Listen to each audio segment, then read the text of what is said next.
नवरा ननंद आणि मेहुण्यानं प्रथम महिलेला डांबून ठेवलं, नंतर वया काढून मुंडन केलं. महिलेचं विद्रुपीकरण करून तिचा करण्यात आला छळ. महिलेनं घेतली माहेरी धाव. बार्शीमध्ये राहणाऱ्या महिलेची छळवणूक. न्यायाच्या प्रतीक्षेत महिलेची भटकंती. एकीकडे महाराष्ट्रात महिलांवरती वाढते अत्याचार लक्षात घेतल्यानंतर आता दुसरीकडे अवघ्या महाराष्ट्राला हादरून टाकणारी ही बातमी आहे.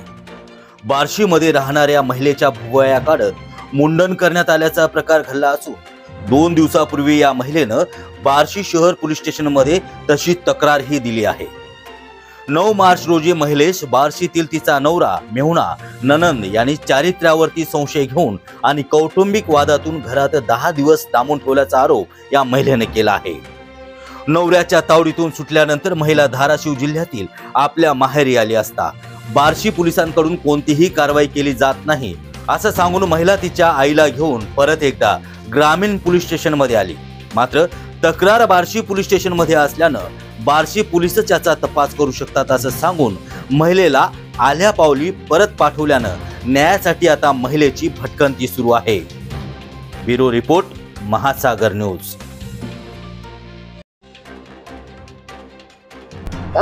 मला त्यांनी घरामध्ये कोंडून ठेवलं होतं.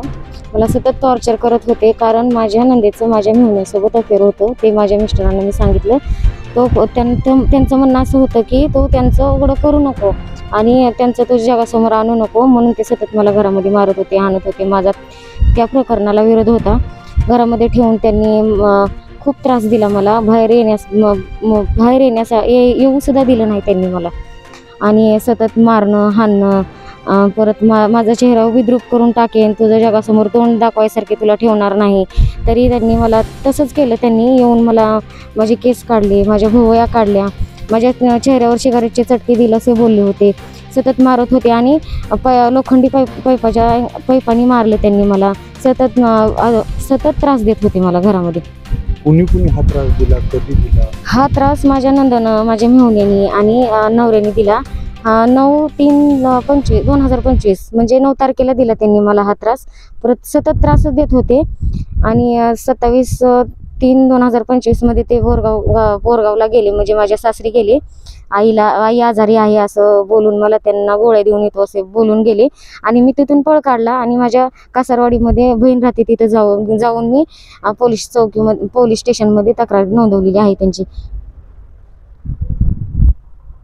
माझं म्हणणं फक्त एकच आहे की मला न्याय मिळावा आणि या आरोपीला लवकरात लवकर शिक्षा व्हावी, एवढंच म्हणणं आहे माझं.